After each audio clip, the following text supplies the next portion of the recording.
we've had the dramatic final day of the league season, the scramble for the new Rangers manager, and Big Ange sticking up two fingers to just about everyone all over the place. Listen, this heat wave's got everyone feeling a bit steamy, but apparently storm clouds are on the way. But this is game on, where the opinions are always roasting hot. Graeme, you just get better. You're no clown, that's for sure. Well, listen, we'll get to the clowns in a minute. Listen, I'm Michael Gannon, this is Graeme Young. We're going to tackle all the major sporting talking points of the week, and as always, up against the clock. So we're going to get stuck straight in, Graeme. Rangers managerial search goes on. We've had a few names popping up. Now, very strongly, is the prospect of Steven Gerrard coming back to Ibrox. It's got a few Rangers fans excited, but it's also created a bit of debate about his first spell at the club. Obviously won the title, that was the one trophy he won, but the bigger picture, this is the big debate going on against Rangers and Celtic fans. Was he a success in his first spell in charge? Yes, and probably the thing that's followed him about that interview, does he look happy, is that the phrase 1 in 9, so he won one trophy at 9. I think that's probably unfair. He gets battered with that, doesn't he, sometimes? That's the one it couldn't be more unfair. I think the first season, it was quite evident there was growth. I remember the cup replay that they lost, the Scottish Cup quarter-final replay against Aberdeen. It showed what they were the first season. They were on the up, but Dennis McKinney's Aberdeen team were more streetwise. They got that as the seasons went on. And I think the last season, obviously the winning the title, his last full season, romping the title, I think there was a real regret over the cup defeats that season, St Mirren, St Johnstone. Yeah. But like he'd righted the wrongs of the title near misses in his second season and his third, I think you would have found maybe he obviously was a manager of ability in Glasgow where he could have been able to do that in the cups. And in defence, just before he joined Aston Villa, that was the Hibs game where Van Bronckhorst ends up in the stands. Golson is the interview of interviews. There's no reason that couldn't have been the cup as well. So I think over a slightly longer sample period they'd have been able to fix that. I think you've also got to remember where Rangers were when he came in. I mean, they were getting battered by Celtic in the league.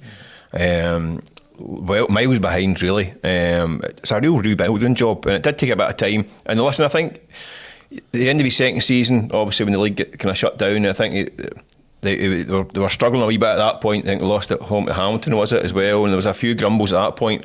But then that season he'll always be remembered for delivering that title, the first league title for so long, and denying Celtic the 10, the fabled 10. So I think he nothing. But also what he did was regain credibility in Europe, which set the foundations to get to a European final, which was a huge achievement. So I don't think anyone can suggest that it wasn't a success. No.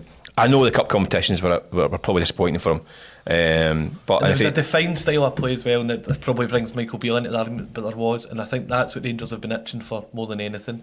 The thing they pined for more with Gerrard is that they knew what they were going to get with a Gerrard team, and they've not felt that since. And I think that's been really, I think that's why he's kind of craved so much amongst the fans. Well, Steven Gerrard was the big name linked, but there's also other names as well. Also, we had Ancelotti, getting David Ancelotti in there. Another one was Russell Martin. Yep. Listen, fair to say that some Rangers fans are a wee bit underwhelmed by that prospect of Russell Martin. Is it risky? Would that be a risky appointment? To be honest with you, I think that would be a really interesting appointment. I mean, I think Rangers need a manager who is going to be a wee bit different in terms of their approach. I mean, you look at it, and listen, the comparison with Celtic across the city. Something like Ange Postecoglou, a bit of an idealist, but he plays a certain way, ultra attacking. I think he came a cropper for that at Southampton. Didn't have the players to really play that way in that league. But I think Rangers could do with somebody thinking a bit differently and a bit more of a kind of swashbuckling approach, because we've seen plenty of Rangers managers over the years who have got bogged down trying to beat teams and not compete with Celtic. One game they can usually compete with Celtic, but these games against most teams in Scotland, it's really hard to break teams down, getting caught with that kind of horseshoe, kind of passing the ball about side to side, not having that kind of direct or pace and incisiveness. Been good in the break, which is what's worse in Europe, doesn't work in Scotland. So I think something like Russell Martin would be really interesting. I think he's got a kind of ethos. You look back to his MK Don days in his early days at Southampton, I think he would be an interesting appointment. Young guy, I think, stepping into a difficult job. But I don't know, what do you think? You don't think it's an interesting one? And the format of this show that we do is all about fierce debate, but it's when perfect harmony here, mate. You agree with me here? 100%, because... But most fans won't think this. No, Most fans will be thinking this is a no-go. You nailed the bit. I think the biggest point is Rangers, what's the thing they haven't been doing in these league titles? It's that ability to squeeze the smaller teams, really go for the jugular, and he's probably the closest fit to that, the Ange ball style. And I've got to be honest, I was blown away with him in Monday Night Football. I thought he was excellent. There's a real accountability at Southampton, why it didn't work. That's how you do an interview. You know the way where when managers lose a job, there's still that 0.5% where, well, it's not quite all my fault, but he owned it in a way that was really authentic, comes across as a really cool guy. It's weird. I think he's held against with the fact that he played for Rangers during, like, it was a proper low. He didn't go well in the pitch. I think he'd be quite self-aware of that as well. But he plays a style. I think he's a man that you should want, because I think he's got something that could bring a freshness to Rangers. And he appears 49ers approved. I think that matters. I think they want that style of manager. I think it would be an interesting one, but it might be a bit of a hard sell to the punters, I think. But, 100%. But it shouldn't be. It shouldn't be. But it's interesting. Listen, we'll move to the Scottish Cup final this weekend. And I think everyone seems to think it's a formality. This is a case of how many goals Celtic are going to knock past Aberdeen this weekend. Is there a chance? Is there a chance of a shock?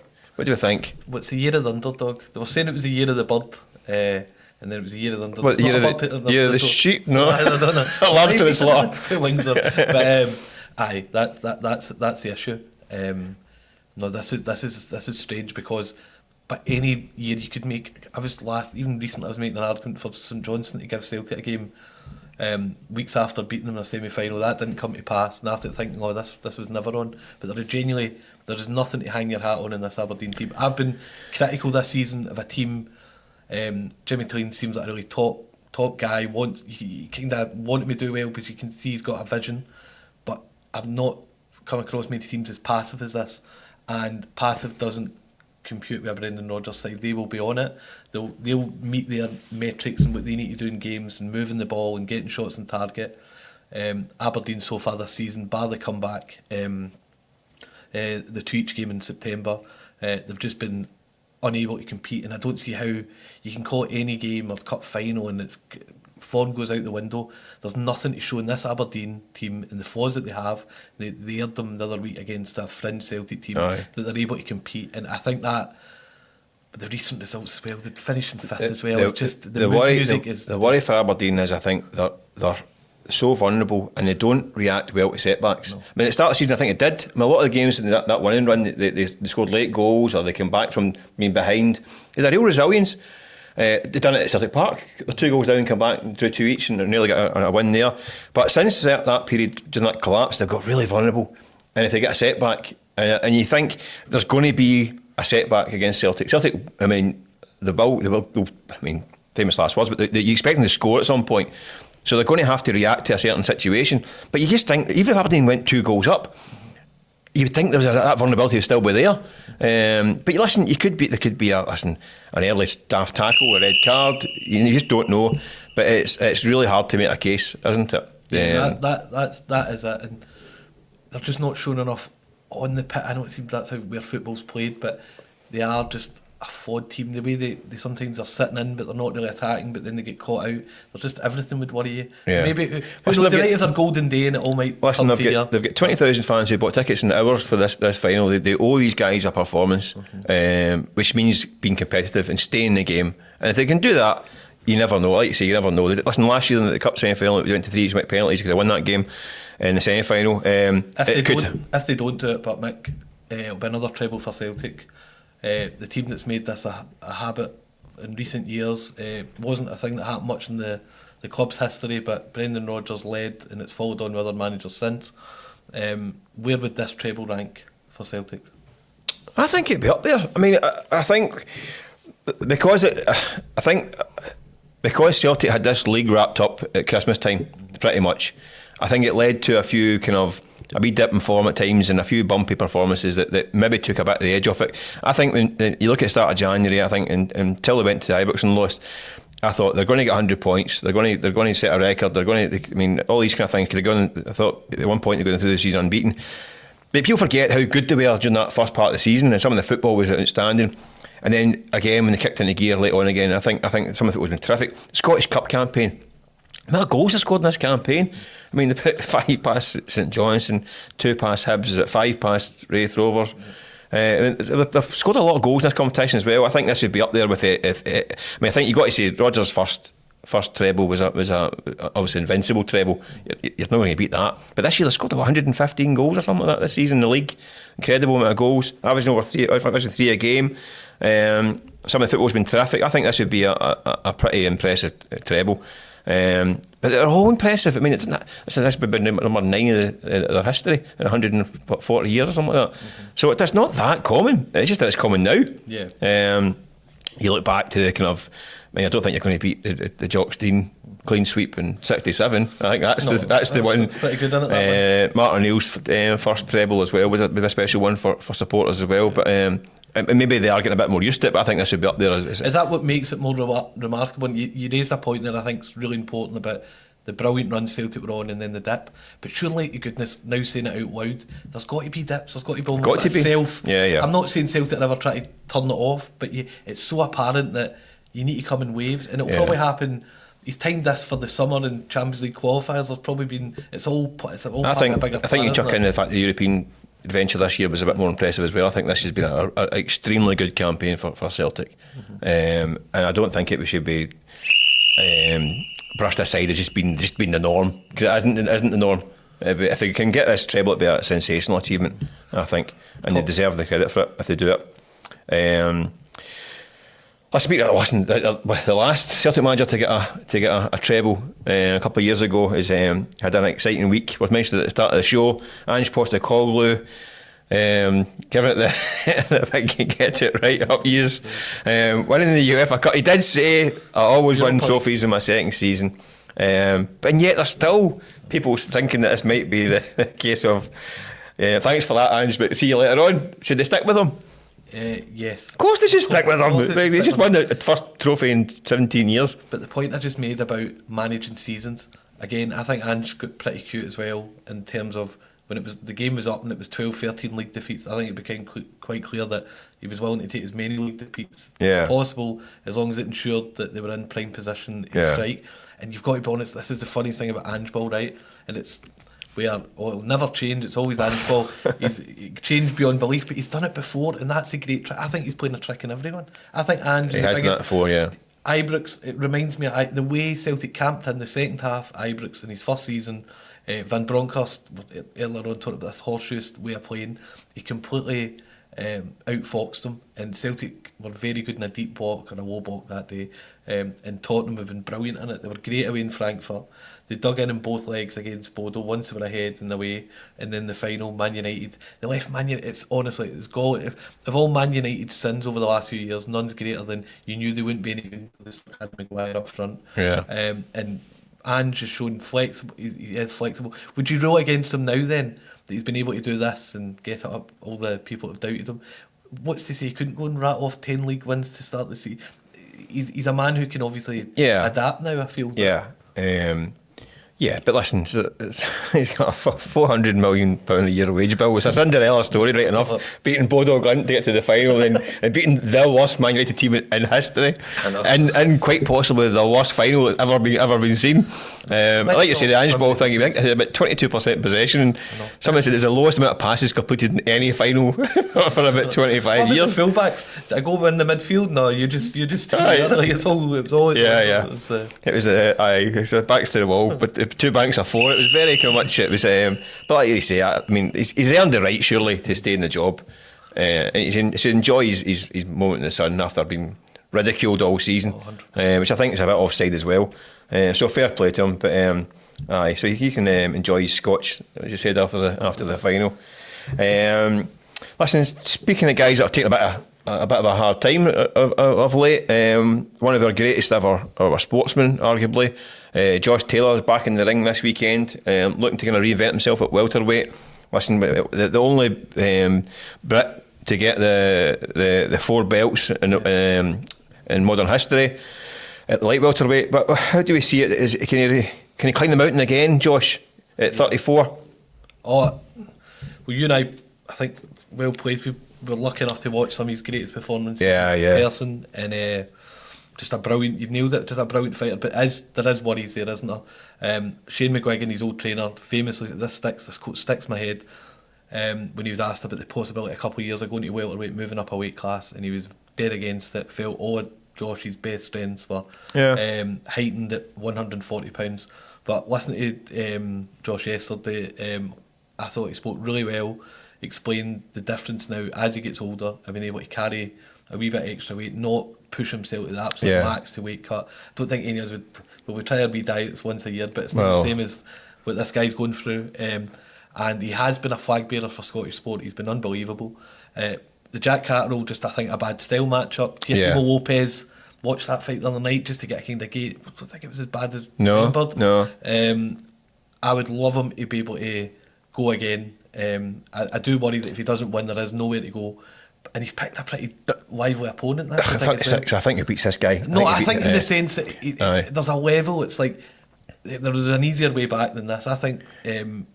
But this is the thing. This is what I think is actually worked against Josh, and it's also why I think he's one of the greatest, because he went through probably the toughest run of fights that I've ever seen any fighter have. Like genuinely, he had a run of fights. I think he had 7 opponents in a row. Had 1 defeat. All world champions at some point, either current or former world champions, with 1 defeat on it. I think it's Postal had 1 defeat. Yeah. He fought 4 or 5 unbeaten fighters in the bounce, all world class, all world champions, cleaned up the division. Nobody's ever done that before. I mean, usually, you look at guys like your Joshuas and all that stuff who are managed by a different stable, win a world title, couple of easy fights in between, then rise again.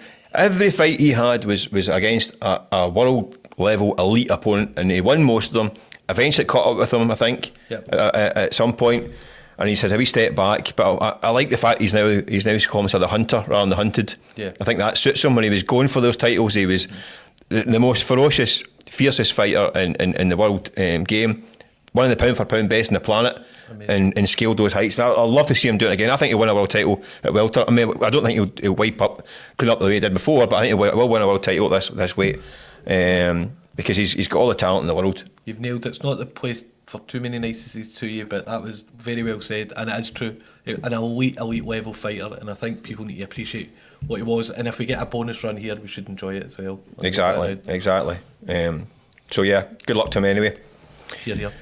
Next up, what's next on the agenda? We're moving to Ibrox now. Back to Ibrox. Yeah, so Nico Raskin, very interesting. Talking about scrappers. Nico's a good scrapper, isn't he? Certainly is. I think he'd be alright in there. Yeah. But Raskin's future is the talking point. I think it's a talking point caveated by the fact we don't know manager, takeover, all this stuff that comes with it. But as he is that player who would be irrespective anyway, should he be sold or should he stay? He's had a brilliant season. He's obviously got to be casting admiring glances. They absolutely love him in Belgium, don't they? Well, he's saying he's going to be staying. Exactly. I thought he was pretty strong as well. It wasn't just the usual. I thought he was pretty strong the way. I think he would like to stay by the sounds of it. If you were making the decision at Ibrox, what would you do? Would you cash in now or give him another season? I don't think you should cash in now. No, I think because the trick is that they keep talking about football clubs in this mythical player trading model, right? This is the Rangers have been trying to get to for years. Celtic have managed to achieve it, sometimes with great planning, sometimes a bit of luck, depends how it works sometimes. But as Rangers want to get, what you do is you bring in a player at a certain cost, you play him, he's successful, and you sell him at the peak of his value. I don't think Raskin has hit his peak of his value yet. I think you can sell him now and you can get, 10, 12, 15 million quid from him right away. Which is good money, by the way, and the Rangers might want that to build used for elsewhere. I just think there's more development in him. I think another season in Glasgow, I think he can rise another level. He's getting capped with Belgium now as well. I think if you sit tight, Rangers could cash in a year down the line, and they might get to that £20 million plus, which is the player trading golden zone, isn't it, in Scotland? If you get more than 20 million quid. So yeah, I think he's happy where he is. He seems to be. He's going to have a prominent role next season. Build the team around about him next season. Give him the support. Let him flourish, and then have the conversation about, right, show us the money. That's what I think. He's not at that level yet. I agree with all that. The one thing I'd make as a counter argument is the 49ers, when they went in at Leeds, their first summer was 3 or 4 of their best players out the door, and they did a really, really good job of replacing them. I think they kind of hang their hat on that. I would give me a price then. What's he going to go for? That's the problem. That's why I think he probably will stay. He probably is 12 to 14 because you need more evidence. But a Rangers team that competes next season, you can only envision it with Nico Raskin in it. Probably with. You just sold him for £12 million. I know, now he can't play the weekend because he's playing away. But then with the money there, I think Leeds. I think the takeover crew would look at Raskin as probably the biggest call they'll have.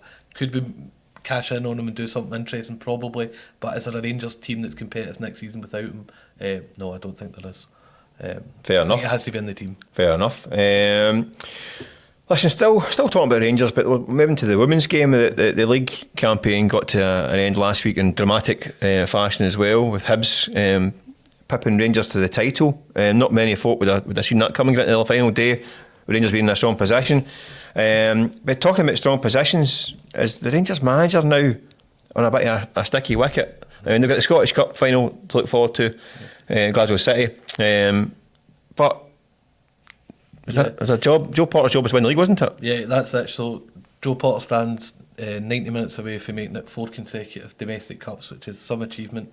Yeah. But Rangers, the reason she was brought in 2 seasons ago was to quickly arrest the slide of not winning the title. Yeah. Because it felt Rangers women were ushering in an era of dominance. Yeah. For long spells of the 2 seasons she's been in charge in the SWPL, they have been dominant. They can really wipe the floor with a lot of the opposition. But there's just something that has gone haywire in both seasons, in big games. You could watch Rangers women one week dominate the opposition, next week they look maybe below par, and it's happened in the run in here again. So that's now 3 years in a row Rangers women haven't won the title, which is, I don't think anyone could have predicted after the way they robbed to the title a few years ago. And now where do you go? Is domestic cups enough? Is the manager in a position where she can go again next summer? And I think with a cup defeat, I think there is starting to be in that. People watch Rangers women every week. They cannot quantify the difference between the team that makes the rest look like they're just not on their level to suddenly coming up a cropper, and it's happening too often. And now they're out the Champions League as well. That was massive. They ended up finishing 3rd. That's huge for a team like Rangers, who are obviously about building. I think Glasgow City are so streetwise, defensively very solid. I think if they are able to get a result, I think Rangers women need to look. Again, it comes in, we don't know the takeovers plans for the women's team as well. That'll be a big remit as well. That's interesting, And I think it might come to a crunch quicker than, and nobody could imagine watching Joe Potter's Rangers over the last couple of years that they've been unable to win a title. And I think the decision could come, because I think it might. There needs to be a rest. You couldn't go into another season coming up 4 seasons. It just doesn't. Think about especially when, like you say, especially the last couple of seasons. At some points of the season, you think it looked like a formality. It did, exactly. And even at the final day, I mean, it's like you've got it there on home. Hibs at home. Listen, we need to. Like, it would be remiss not to praise Hibs. Are one of the most dogged. It's their first title in about 20 years as well. And they had brilliant teams that used to be second best to Glasgow City. Teams that were packed full of talent, and now. They've been able to come again with this great team spirit. Siobhan Hunter, one of the best players, she's been a leader for them, and I think it's really deserved. Great team, and a really deserved title. But Rangers, I think, do have a decision. Even win or lose, I'm going to be still even win the cup sometimes. I think so. I think that's probably that doesn't change the fact we know Joe Potter's a very good cup manager. But can she win a league? Getting up to this point, she's the answer. The jury's still out on that. Aye. Well, it's an interesting weekend. It'll be exciting anyway. With the final. We'll jump back across the city again, won't we? Nice little interview this week in the Daily Record, online and in the paper, with former hero Giakoumakis, still pining for Celtic, still hurting from his exit a couple of years ago, desperate to come back. I think he's currently in South America, isn't he? In Mexico. In Mexico, having his wee stint in the MLS. Celtic looking for a striker. Should they bring back the big fella? He probably fits the profile that they need. They don't. If Dies might have stays, well, obviously he does well, but he was a cult hero, wasn't it, in the truest sense. He wasn't shy, was he? The big fella. No, he was perfect. The quotes, everything about him, and he was so vital to the first title under Postecoglou. Kyogo was out for Christmas, didn't really get going again, even when he came back, and he just found this way of playing. Actually helped Celtic the way they kind of adjusted their style to suit him, loads of balls into the box, and that kind of direct number 9 number 9. Yeah. It's something the older generation, probably ourselves included, pine for, isn't it? Seeing this modern world we're talking He was a about. finisher, wasn't he? He was, that's it. But I think games that a guy like Giakoumakis starts were always a better watch because there's quite a direct way of playing, and he was always involved. Probably doesn't fit wage. No. He's a non-starter, but I think they're nice comments. I think it's maybe closure for a guy who left under a cloud and maybe got his side of the story across, and I think he's allowed that as well. And he seemed like a nice big guy, doesn't he? We talked about Ange Postecoglou. I don't think he was a kind of an Ange kind of guy. He liked his kind of social media, and he was very outspoken at times. Made some kind of big claims, didn't he? That I think could have backfired, but it didn't. 100%. But that was before Ibrox, wasn't it? It was Ross County, maybe, or Dundee. I think beat Dundee and he came in. What was it? It was the titles ours. We're going to be champions and all that stuff. He was, he was an interesting character. I just think I can't see him fitting into kind of Brendan Rodgers mould either. I think he's 30 now as well. Wouldn't have an awful lot of resale value this time round. I mean, Celtic made some money on him. For a guy who was signed for a couple $1 million from Holland. I think I think he'll always be held in kind of in fond regards by Celtic fans. But I think that ship is sailed. I think Celtic will buy a striker in the summer, but I don't think it's going to be by Giakoumakis. No, he can enjoy himself out in South America. So talking about strikers, we've got to head across the M8 now, right? And Lon Shanklin, the man who was destined to leave Hearts, it was pre-ordained, it was always happening. Suddenly looks very likely to stay at Hearts. I think Derek McInnes rightfully won't talk someone he knows well. It seems like the perfect 1-2 punch to get a new Hearts era up and running. Rejuvenated Lon Shanklin managed by Derek McInnes. What's next for him? Do you think it is stay at Hearts? I think he should. I think he should stay. I think he should stay because I think it's an exciting new start for everyone at the club under Derek McInnes. I think McInnes will be a good Hearts manager. I think what he will do if he can get Shanklin to stay, it'd be a great PR win for a start to get him up and running. But also, I think what McInnes will do, will play to Shanklin's strengths. He'll get him back being a penalty box predator.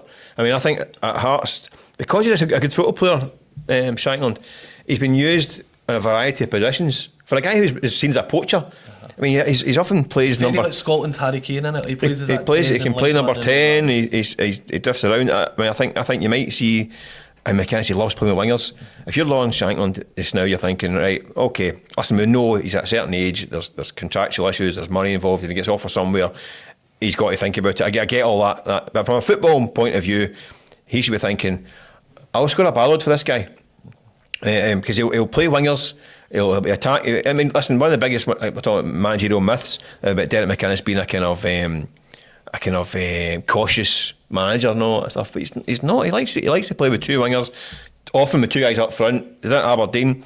He's done it with Kelly as well. So it's a bit of a myth. He'll have Hearts in the front foot. He'll have him aggressive. He'll have guys hitting the byline. If I'm Lon Shanklin, I'm thinking I'll get a barload of goals here. I'll score plenty for Hearts next season under this manager. He knows him from the time at Aberdeen. Listen, I think at Aberdeen, the Lon Shanklin of Aberdeen days to where he is now isn't the same kind of character. He was a young guy. I don't think he was a particularly. You know, he would say it himself. They had a professional mindset. I think he drove some coaches and managers nuts in his early days. That he had all the ability, but maybe not quite the kind of professional kind of drive and attitude. But the penny dropped from air, and the player he is now. I mean, Derek McInnes would love to have him at Tynecastle, and I hope he does stay because I think it'll be a great relationship and partnership for Hearts. It's a great redemption arc for Shanklin as well. It's not been the ideal season. You could see winning Hearts back over the fans. It feels the perfect for him. 2-year deals seem maybe right because you can't do a 1-year deal. No. And 3 years seems a bit of a long commit considering what's maybe going on the last few years. Yeah. I think it would make sense for both. And Shanklin would be a pretty solid bet for top scorer next season. Yeah, and listen, and for Scotland as well, get him back scoring goals regularly. Be good for Scotland as well. Right, we'll talk about goals. We'll finish up. The last kick of the season, really, for Celtic last weekend. James Forrest getting his goal for this 16th season in a row. Left it late, dramatic fashion, big rower. The most decorated player in Celtic history, overtook Bobby Lennox, who he met with him after the game last week and sent him a trophy. Well, Bobby's got a statue. Is it Saltcoats?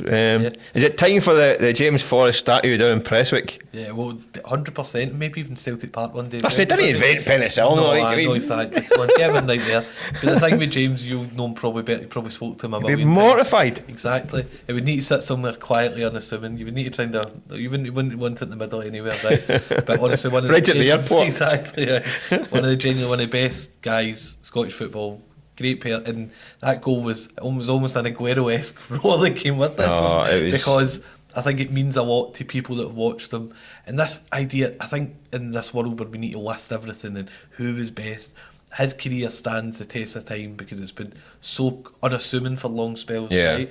And the greatest thing that ever happened for James Forrest was when Brendan Rodgers walked through the door the first time, the injuries had piled up and he just turned him in to the most incredible player with the cashed in and all that early talent, and it all came in this amazing run. And look at him now, this old timer, like some of the best teams in Europe, guys like James Forrest. He's been here forever. He's just a top operator. I thought it was nice that the fact that he got his moment. And I think even before that, the fans were singing his name, which has not happened much over the years. He's been kind of, it was all tight. He's just been part of the kind of furniture, really, and he's been undervalued a wee bit. But he's still a top player as well. Listen, I'm not a big fan of statues for these guys. I think it's a bit, and absolutely knowing James a wee bit, he would be mortified to even think about that kind of stuff. It kind of sums him up. I remember a few years ago he was in Scotland duty and he scored a couple of goals out. I think it was at Albania. Man of the match. They scored a hat trick or scored two, I think, with that night. But man of the match, outstanding. Massive result for Scotland to get. I think help gets towards one of the Euros or the playoffs for at that time. But after the game, so that the players go through an area called the mix zone, the interview and all that stuff. So we James has been taken for drug testing. So he's the last man. So we're waiting for him. No sign of him. The whole squad was by, and then so we're waiting for we have to get the man of the moment to speak. And then we're all standing waiting about, and wee James walks out with his wee bag, and he's like, "All right, guys." And he's like, "Is that walking past us all?" As if he's going to go to the front door. I said, "So where are you going?" And he's like, "Oh, you want to talk to me?" I'm like, you're the man of the match, the hero there. Of course we want to talk to you. And it just sums him up because he's just so unassuming, and he's almost surprised that people want to talk to him. I'm like, "You're just the Scotland hero of the night." And he's been like that his whole entire career.